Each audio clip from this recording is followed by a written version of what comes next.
Welcome to another tutorial done on behalf of Shock's Starcraft 2 guide. I'm your commentator Tyler, and today I will be giving you a tour of the Hyperion and showing you some of the upgrades you may or may not want to get for doing this mission, or campaign rather, on Brutal.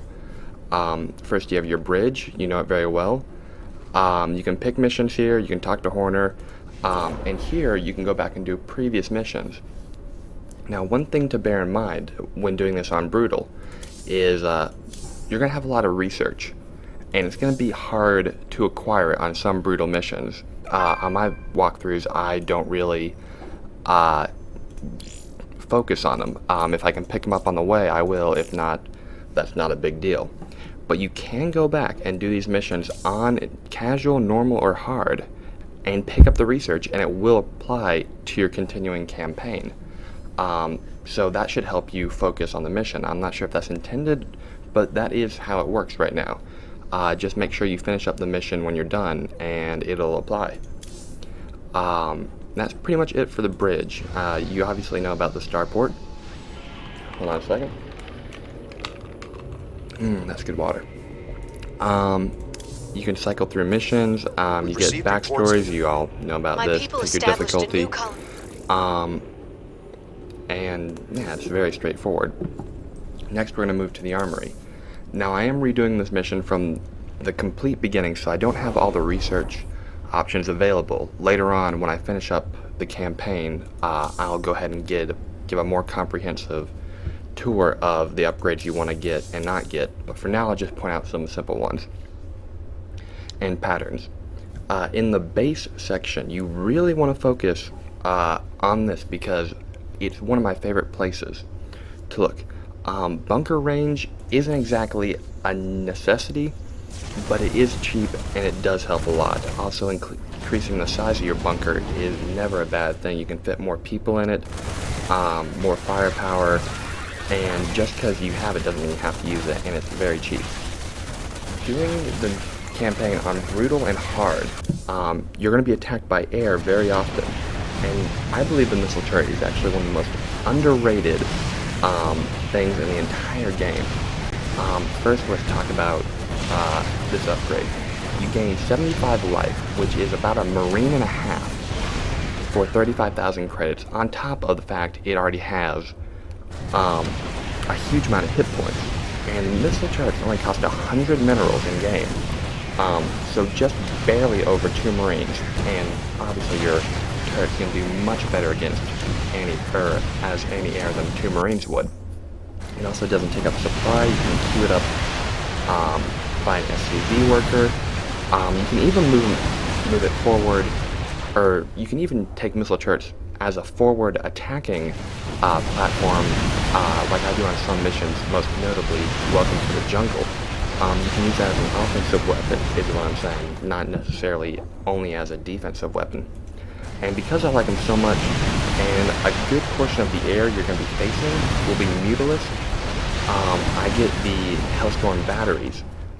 It's not that amazing against Protoss. Zerg is where it fares better, but it is a nice upgrade, very cheap, very early on. Pretty much any upgrade in the base column, or base tab, you're definitely going to want to consider. There's another one not shown here that will deploy like robotic repair drones that put out fires and repair buildings up to half their original hit point. That's an amazing one to get, because fires can actually destroy buildings. Their HP will slowly decay when you see that visual effect. So up until you get it, or even if you don't have it, make sure to keep an eye out for that, if you don't already. Up on infantry, you'll notice in my videos, I'm a huge fan of Marine and Medic. I'll get Marauders and Fire Bats occasionally, but when I do, I usually get them through the Mercenary Tavern. I don't use Reapers very much. They're very micro-intensive, and Brutal is already micro-intensive. They certainly have a platform. You can definitely use them if you want, but they are going to distract you and probably reduce a little bit of your overall potential. I do get both upgrades for the Medic because the Marine Medic is the core of almost every mission I do, You can build a reactor with this one and essentially pump out Marines and medics at whatever ratio you see fit, although I prefer about 20% medic to Marine.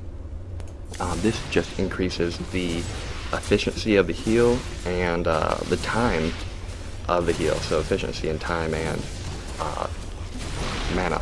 Yeah, there we go. Obviously, the combat shield for Marine is a great choice. It gives you 10 hit points, bringing your hit points from 45 to 55.